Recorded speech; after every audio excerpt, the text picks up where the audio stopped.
Like, I need a shirt that says, I'm not a rock star, I'm a rebel. Like, dead silence and bright stars in the sky, and everybody around me shutting the hell up.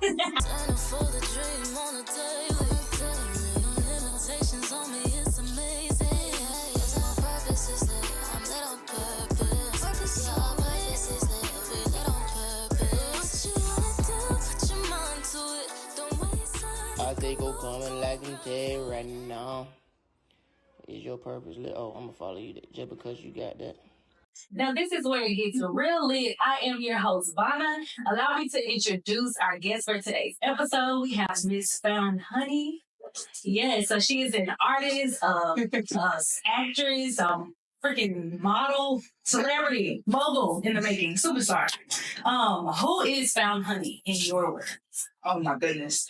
So Found Honey is just it's just me, myself, my person, just kind of like personified. It's like I always like the way that they used to say, like, it was some fine honeys like back in the 90s and stuff like that.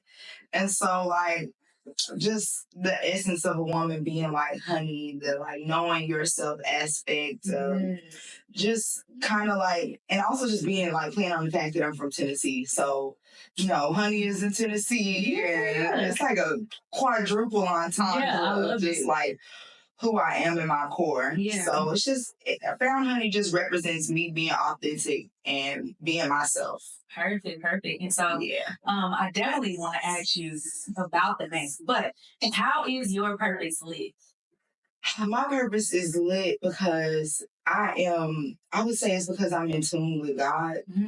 I'm going to say that like spirit comes first for me. Yeah. So if I don't have any connection to it, if it's not moving through me, then it's not for me. So my purpose is lit because I actually nurture the connection that I have with my inner self, which is ultimately connected to God. Yes, I love that. I love that. Which alludes to the next question. Where did the name Found Honey come from? Okay, yeah. So, this is a transparent moment. I try to pride myself on a little bit of transparency. This is a safe space. Yeah. So I was actually dating somebody at a certain point in time, and I was looking for a new Instagram name. I used to go by Moke Steez, which Steez was like a style with ease, but that was kind of like funky when I was a teenager and I was ripping up my jeans and like doing all of that. Yeah. So I was looking for something, and we kind of just came up with Found Honey just off of the strength of knowing yourself, like somebody that is a woman that is coming to her own, who is embracing herself and is showing up as herself. Yeah, I absolutely love that. And I mean, that's honestly what I received from it. And it just makes me feel like you found who you are. Yeah. And now you're just a badass and walking in it. I love that for you. Yeah, some days. But that's okay. The balance. Do you feel like your artistry, with you being an artist, do you feel like that is your purpose or part of your purpose? My mom, when I was really young, and my dad kind of told me that, like, work is worship. So it's kind of like being an artist isn't something that, like, I have to try to do. It's natural. It's like, I really honestly can't do anything else no more than somebody that is attracted to dance or being an athlete is attracted to doing those things. Being an artist has always just been a part of my life, and it's so much a part of my life that without it, my life doesn't seem like complete. So it's just... artist is so many different things. Right. So, I mean, you can just put it under that umbrella. Right. Yeah. And I just did a lot of different things growing up. So all of that is like why I feel like it's how I show up as myself. It's like art reflects life, reflects art, and it's just kind of like this dance that goes back and forth. And sure. As a I just exist in it. It's almost like it just part of me. Naturally. I love that for you. I love that. So, how do you combine passion and your artistry and all of these things with real life? I try to take from my real life and put that into my art, which is just like it's kind of hard because it's a place of being vulnerable. And when a lot of people don't really know you and have like expectations of you and things like that, you have to like kind of find the courage and the balance of like creating something that is enjoyable for people, but also being like true to yourself and telling your story, not being afraid to do that. Yeah. Because like a lot of people like relate to what you're going through, but it really doesn't seem like it when you're going through it. Like you feel all alone, isolated. Yeah, and just kind of just the whole process of trying to find that balance and communicating with my audience and also just telling my story and being free with that. So love that for you. What is something about you that no one will be able to guess? Sip some wine. Matter of fact, let's take a toast. Okay. Toast to transparency. Yes, transparency, okay? That people... I'll ask again. What's something about you that no one will be able to guess? I would say no one will be able to guess.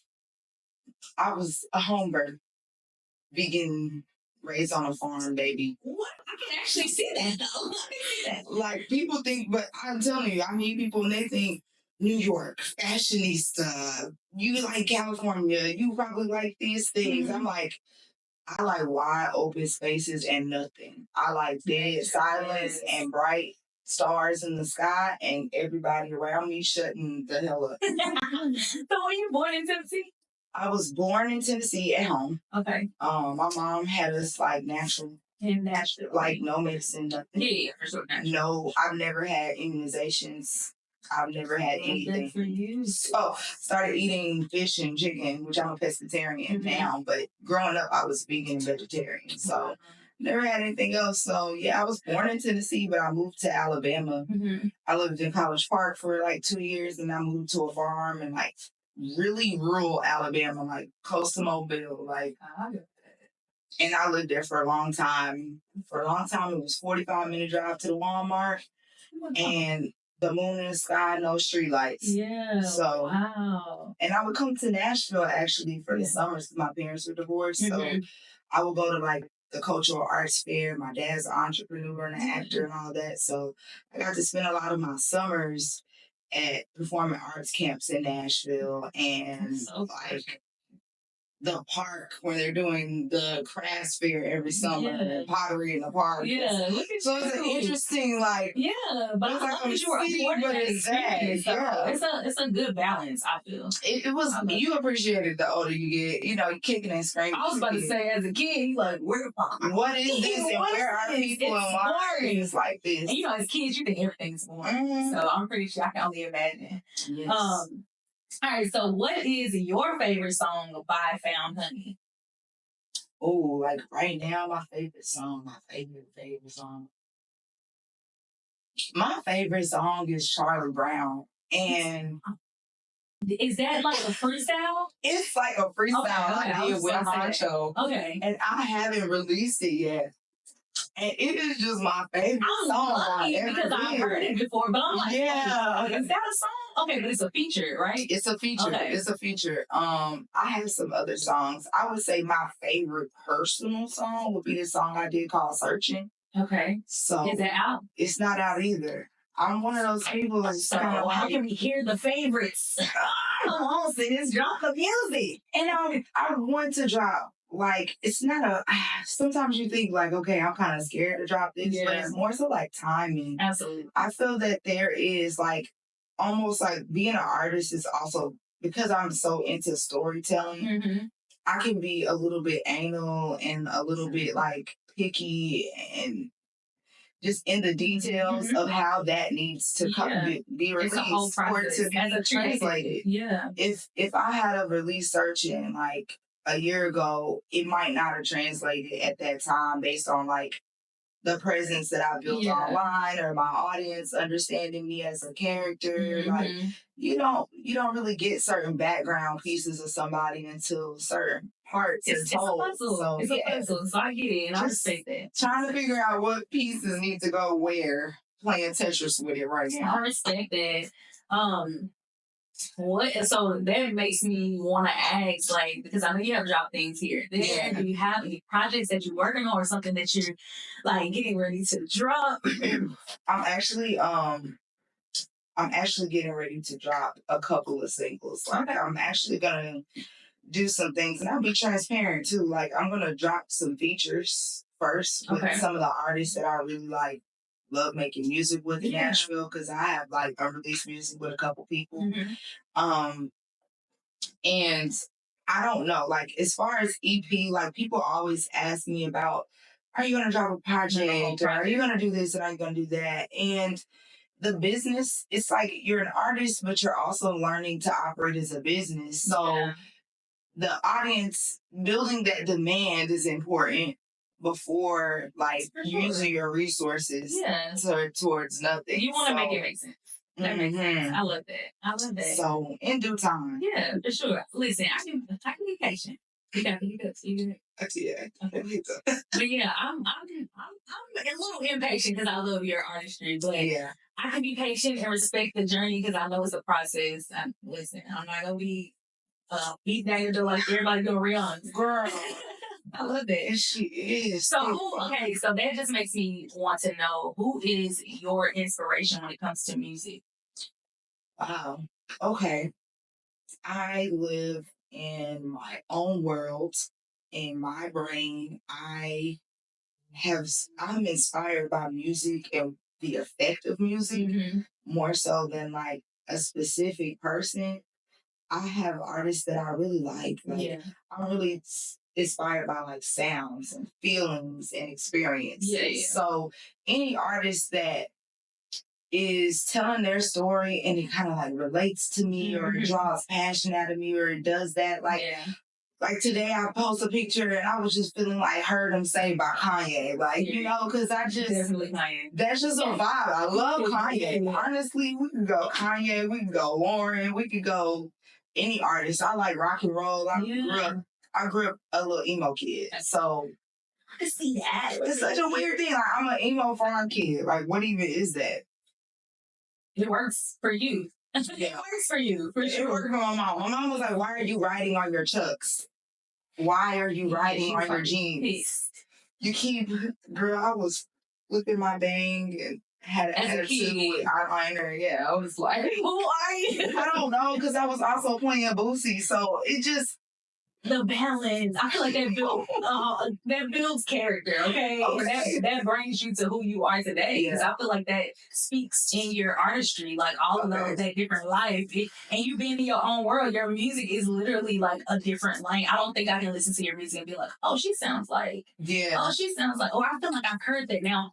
In your latest freestyle, I did hear Tupac a little bit. You gave me a little. That was good. I love that. It was a little. But I never, just in general, overall, right? I love that. But it never gives like, oh, she's like somebody else. You know what I mean? You're definitely like in your own lane. I love that, in your own right. Yeah. So to move on, what is your most memorable moment or something that just sticks out to you, whether it's in your childhood, adulthood, whatever that looks like for you? Most memorable moment. Oh God, I don't know why this just came to me. Your most memorable. This is crazy. Okay. So when I gotta take my glasses off. It's about to get real. When I was in college, I had a theater teacher that like also taught my dad when he was in college. Wow. And he's old, super old. Like he's been in theater forever. Grandiose, straightforward man. I always used to get these theater teachers and stuff that were kind of really strict. And those are my favorite teachers. They probably taught you so much. Those are my favorite. They have challenged me so much. I love that so much. So he was just really hard on me because of my daddy. So, and I remember just like being in his class and we had to do like monologues. We were working on breathing and working on beats and beat changes and stuff. We were practicing monologues. Yeah. And he taught me, I remember being on stage and being center stage, and he taught me like how to take a beat and center myself before I speak. So a lot of that, like that memory, like really impacts the way that I am when it comes to before I perform, before I open my mouth to do anything. I always remember to take that beat And I think a lot of my vocal power came from that naturally. Yeah. It centered my voice. It centered my energy. It centered my like nerves and everything. Just from taking that moment, taking that breath, letting that spirit like settle. And it's like a weird. I know exactly what you're talking about. And everything just from there. You move from that place. Yeah. That was just like the most impactful thing in my life. And just fun fact, I went to NSA for theater. Yeah. So, but I also did forensics, so pretty much. I competed in forensics in middle school, girl. Same. I'm a first place judge. First place, baby. I got first place every time. Listen, I love that. I got my medals. But that's what we learned doing forensics, like to take that beat. And it was one of those things where like we would introduce ourselves and then breathe and take that beat. So I love that you pointed that out because that's something that we picked up, what was that, 13, 14 years old. So that's cool. I love that we have that in common. Wait, what did you compete in? What category? Do you remember? I don't remember. No, poetry, prose. I know. I think I did poetry, and I was always just doing it by myself. I did one where we did the color purple. Okay. Me and my best friend. I did a duo. Yes, we did a duo. Lit. And we got second place, so that's good for a duo. Yeah. Because, I mean, I was always doing first place by myself. Yeah. And we did second place together, so I was not even mad at that because it's so hard to do a duo. You can't control the person. You got to, control yourself. But we did really good in that, so I really missed that. That was like, talk about like forensics is one of the. That was my dad always referred back to that time. Really, my dad was my forensics coach. My dad is an actor, a film director, a writer, a playwright. I'm talking resume longer than wish. That's my inspiration right there. I love that. So, okay, well, Dad's inspiration. I love that. Shout out to Mr. Clark. Is that what you know about? Yeah. What is it? I don't know what it is. Well, how are you calling a grown man Jeff now? He looked at you like, what are you right? Ooh, you trying to listen. He said Mr. Jeff, okay? Like, hold on there. I respect him. We still Southern. I love that. And I love what he's doing. And shout out to him for giving you that inspiration. I love that. So every episode, we're going to ask the most cliche questions. Right. The questions that everybody asks, but, I got a little personable one in there too. But what is one thing that you would tell your younger and future self? Oh. So it doesn't have to be the same. Ignore people. Ignore them. For both your future and your past? Yeah. Just, my future self is learning to embrace not having so much input and commentary. Trusting yourself is so important, and sometimes it just gets loud. Everybody says, "Well, you did it just like this, and if you did it just like that, and da-da-da," that starts to block out the message and the natural flow that's coming. Message coming from there and to you through you. Like, ignore people. Starts to be conference calls. Like, no, man. Yeah, it's just not a conference call on who I'm about to become. What? I didn't ask you. I love that perspective. Yeah. And so, but your younger self, you would say to just ignore them. Yeah. Like, it ages you. I had a lady tell me yesterday that I've known forever. Mm-hmm. And I saw her in Germantown Pub. You go somewhere and you see somebody you ain't seen in 10 plus years. Just happenstance. So I saw her. She was like, okay, if there was anything that I could tell you is do not let people get you upset. Like, stop letting men get you upset. Don't argue with these people. Like, make decisions for yourself that you can stand on because it will age you. Stress. She said that stress will age you. It will cause disease. Yeah. In all ways. Whether it's, like you said, it'll age you. It'll make you just discombobulate your nervous system. Like, and your health, for one. Oh, my. People don't realize how stress affects you, for real. It's like, and worrying about what other people say, they can contribute to it. Mm-hmm. And just by the way, if people didn't know, your real name is Jamoke. So you just mentioned that. So Found Honey is your artistry name, your stage name, but Jamoke is your And it's so weird because you have people that like you. They have known me all my life. Yeah. And they're like, Jamoke. I'm like, just don't butcher. I do go by that when I act though. Okay, So anything professional, I do go by my real name. But most people know me from my artist page, and so they just call me Honey. Yeah. It's like, oh, hey, Honey. Yeah. Like, that's so funny because I actually do it interchangeably. Just depending on how I'm feeling. But most times I call you Mocha. Like, that's most of the time. Most of the time. And that's so funny because we were, before this episode, we were talking about names. And so Bonna was like my childhood name. If you knew that name, that means you know me. So when I hear other people call, I'm like, who are you? No, it's like, how do you know that turn? Like, okay, Honey is like, okay, casual. Yeah. But now it's like, who's talking to me and how do you know me? Yeah. So now that it's so funny because now that I'm embracing my, so more people know me by it, I'm like, yeah, this is strange because you don't really know me like that, but I'm letting you call me my. It's so weird, but yeah. So Jamoke, I actually love your name. It's so different, so unique. I love that. Thank you. I would have did a play off of my name. To be honest, my name means loved by everyone, and I prefer it to be like something I use in my professional setting, but it's like separating my music from my acting. I can respect it. Like you got Aubrey Graham and you got Drake. Like Beyonce now, that's all encompassing. Yeah. But I just did. My sister, like, she has that, like, where her name is just all that, you know, that's where Kaya's. I didn't want that. I didn't want people to feel like they could just call me that. Yeah, I respect that. Like, some of y'all, like, it's cool, but, like, you know me in this realm, and that's where you need to know me at. Keep it that way. I think it's kind of giving, like, Miley Cyrus and Hannah Montana. It is. I love that for you. It is. I love it. I don't even know where it just came from. But, just to go back to the question. So, what is a piece of advice that you give to maintain good mental health? That I give? Go to the gym. Look, go. She keep getting in my business. Oh, that's your ass to the gym. Go to the gym. Yeah. Move is my biggest thing. Like, I move my legs. That's just all you need to do. And I say that because my grandmother, she passed at 93, and one of the things that I learned from her is you gotta keep it moving. That's how she stayed. Shout out to the longevity. Yeah. She didn't sit down ever in my life. She only took a water pill. She never had any health complications up until COVID hit. And she never got COVID or anything, but it just slowed her down because she couldn't really put the house on. Other than that, up to 90, whatever, she driving in the car going to the store like it's another day. I love that for her. Was she a conscious eater? I don't like to give titles. She didn't eat a conscious eater. Yeah. Yes, like aware. Yeah, like you know better. Proportions and all of that kind of thing. She was very slim built. Yeah.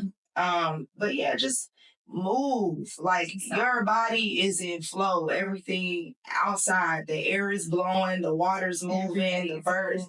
Everything is not moving. It's stagnant. You think a tree is not moving? That's crazy. Come on, preach. That's it's so funny because I just recently watched a video about the heartbeat monitor, and it's moving. Right? That's one of my like. And when you be still, it's like, what does that mean? Flatline. Really? So I appreciate you for one giving me that advice because I need it. You know, it's just that motivation. You know, because it's there. I know what to do, but you know, sometimes you just kind of get sidetracked, but I appreciate you because I need that advice. Okay. And so the last one is, to anyone listening, how can you empower them to be lit on purpose? Take some time to yourself. Take some time for yourself, nurturing the things that you know you like to do. Yeah. Like, you know how we got this culture where we go on girls' trips, or we make a trip, or we making content, or we're doing these performative things that we in society like recognize as socially social currency. And we think of it as like, okay, if I do these things, if I set it up this way, okay, you can spend a lot of time doing that, but your favorite thing might be like, oh my God, I ain't had ramen and read that book of mine in a long time. And I really like when I paint my own toes. Like, please, God, take time and do the things that you know make you happy. Yeah. No matter what they are, all the little things. I love that. Listen, you over here speaking to me. I'm like, okay, I'm sorry. I'm going to do that when I get home. Okay, cool. Thank you for that. And so this next segment is where I am going to ask you, say 3 different words. or show you 3 different words, and I want you to tell me the first thing that comes to your mind. So it doesn't have to be a word, something that comes to your mind. Okay. And so I'll show you all 3, but you're just gonna choose one at a time. Okay. You're gonna do all 3. So do I say the word out loud? Yeah. Okay. We'll acknowledge the word. And then the first thing that comes to my mind, space. Space. Yes. Oh, I love it. That's crazy. I just looked and saw creative space. Space. Baby. Okay, cool. And then the next one. Adventure. Leaping. Adventure. I like activities, so I thought of skydiving first time. I was going for a second time. What? Yeah. You did go skydiving. I'm going again. I feel like the first time was one thing. Yeah. But you really know you that if you could do it again. Oh, I'm so scared. I'm more afraid to do it right. You've done it. So exactly. Now you know. So when you get that first time out the way, let me know. I was just about to say, how do you feel? How did you feel the first time you did? The first time I felt shocked. I think I felt grateful that I survived it. But I also felt so overwhelmed by the experience. Like it's one of those life-changing experiences. It gave me like 0 F's. Right? Yeah, I love that. It took away a lot. And you're gonna do it again. Yeah, I gotta go do it again. Okay. So I feel like that's one of those things that you like once in a lifetime do, right? So that's one of those things where it's like you have that thrill of doing it once. So for you to go back, it shows a testament to you just wanting to get that fulfillment of doing it. Yeah. You take the mind clutter out. You think about all the expectations that you have. It's like, okay, well, now you have a certain expectation because you've done it, but then to remove them all together to say, I'm just going to do it without thinking. Yeah. Like it's the adrenaline. The adrenaline's gone. Yeah. You no longer have this like big blown up head about it. You don't have this ego anymore. You got to do it raw. Like, you know what it feels like. I love things that can just go. That can go to so many different things, right? So metaphor. I love that. Okay, so let's get to the last one. Okay, the last one. Toxic relationships. All my life. That's the first thing. Mm-hmm. And then to my last song release. Oh yeah, my last song release was my last song, it was a feature. Okay. It was a feature with someone I dated. Right. It was called Toxic, and we both told our perspectives about being in a toxic relationship, and that was very crazy. Well, first of all, go back. You did a song with somebody that you dated. Yeah. So obviously you don't date them anymore, right? And about toxic. The relationship. And admitting where I was toxic. Wow. Well, okay, well, now we gotta talk about it because we know the question. Yeah. The words. Well, how was that experience to work with somebody for one that you dated and then to be vulnerable enough to talk about y'all's experience? Well, I feel like, honestly, though the relationship was like kind of toxic, the one thing that we had in common is like passion for like what we did. Yeah. So like, even though we like stuff happened the way it happened and stuff, like that's a person that will like do the art part, and stuff, whatever. Yeah. So you know, when he kind of like told me like, oh yeah, like do this feature, whatever, and I was just like, I was pushing it off because I didn't want to just write this like cheesy verse. Yeah. I was like, how do I like really tap into the experience, but also like make something that relates to, you know, everybody that's going into a toxic relationship. Yeah. So, girl, that's kind of like my plight. Why I send green hearts to people is little about me and green being my favorite color and more about my heart chakra. My heart chakra has always been something I've had to work on because I have a trust issue with people getting that close and all of that. So end up in little toxic relationships, and I'm passionate. I'm a Scorpio. I be loving them. Scorpio loving. Don't come for me, Scorpios. The Scorpios be passionate as well. Yeah, and we be serious. So if you was playing, now I'm pissed. Yeah. It's not really like you really could not. You really just couldn't. You didn't have to do that. Just shut the fuck up. Don't overpromise and underdeliver with me because I'll blow this up. Like they don't know that side of them. Okay, no, it get reckless. Yeah, 0 to 100. I love that you can be transparent about that. So is that something that was public before this conversation?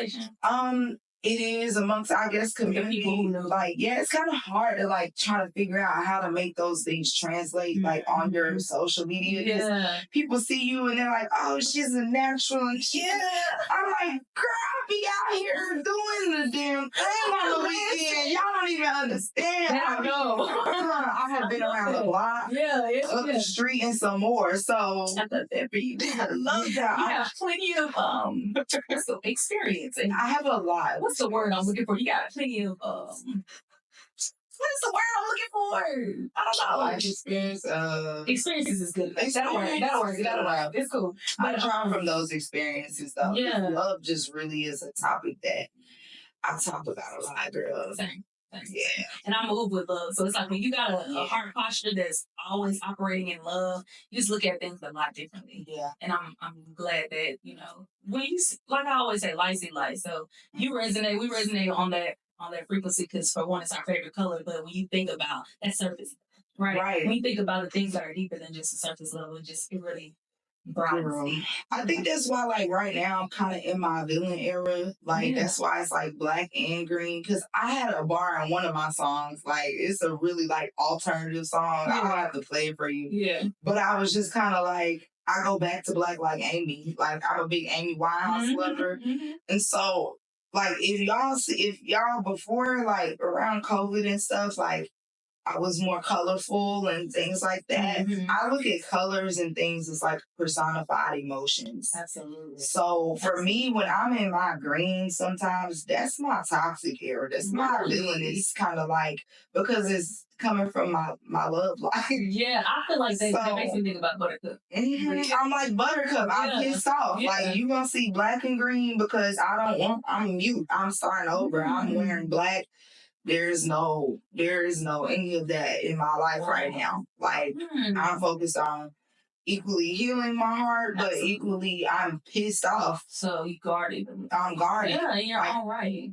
But once I start wearing other colors, they're like emotions. Yeah, so it makes you space. So what you wear essentially cultivates your energy. Hell yeah, okay. That's important. I like black because it makes me feel safe, and it makes me it kind of makes it to where people have to like see me and not all the time, all the like, oh, this, that, that's great. But yeah, I was saying, first of all, let's talk about you putting that shit on. Okay, it's a funeral. What? It's a funeral to the motherfuckers that play with your heart. It's a funeral. Is that like a call to your where you get your inspiration from? Because of your fashion sense, because I know I asked about the music tip, but as far as like your fashion, because your fashion, you're such a, in my eyes, and this is my perspective, and correct me, tell me what's your perspective. That's what I'd like to know. If you would not like the unsolicited, I get it, but it just gives me just rock star, super spunky, but then like a badass, and maybe rock star and badass is the same thing. No. Okay, because I'm and you're right, because that's one thing I just told my best friend Justin. Me and Justin are like fashion, things. We're in the details and stuff. We write songs together. That's my co-writer on stuff like that's who I love to work with. Like, so we're like that about clothes and intentional in that way too. So I told him the other day, I was like, I need a shirt that says I'm not a rock star, I'm a rebel. Because I'm not, I like rock music and it comes off like that, but it's really just rebelliousness. I've always had that in my life. If I feel like something is becoming a box, I'm about to break this. I'm just going to smash it. Yeah, you definitely give badass though, so that makes sense. And I think the rock star just comes from the aesthetic. Yeah. Like, it's just how people relate it. Yeah, stereotypical. Naturally. But I definitely give badass. It gives badass and just like super spunky, fashionista. Like, because even if it's simple, it's not simple. And if I swear to God, wait till I get access. I feel like it'll be different. Like, like the more you're able to get access to materials and things that you need, like Doja Cat's original, how people are like judged, like, oh, I like the way she first came out, she was hippie. I'm like, you seen her working with a budget. Hello. She is And like that's what now anybody- able to really show you what, and that's why her brand is so identifiable. Absolutely. It's refined. Because she so, can do, and again, that kind of goes across the board Mhm. when people evolve, and not even celebrities, just people in general. When you evolve, your aesthetic changes, your environment changes, everything around you changes. Yeah. So you may not even be perceived as the same person because it's a complete. Like, not to say that you can't be who you are authentically, but you have more access, like you said, to things that you can express yourself. Yeah. Materials, details, intentional It's definitely things. in the Like, details. and I love that so much Me about too. fashion and art. All of these things are like one thing to me because I did all of them. So it wasn't ever like who you are. Yeah, it's like you do all the arts. It's like, oh, I see where these all connect. Yep, They're the this same makes so much thing. sense. I love that. I Just love pick that. a road. Oh, okay.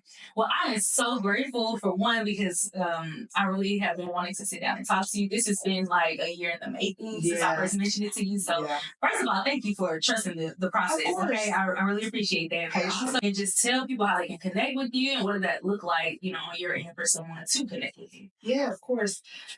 So if you're looking for Found Honey, I'm in Tennessee, and you can look for me on Instagram or Facebook, or you can find me on YouTube at Found Honey. If you're looking for me on Twitter, it's The Found Honey, and be careful because I talk shit. We love that. We love the shit. I just sat down with Bonna on the Is Your Purpose Lit podcast. It's Found Honey checking in, and my purpose is lit. Cause we all on the way, on the road to our best life. Purpose is lit, I'm lit on purpose.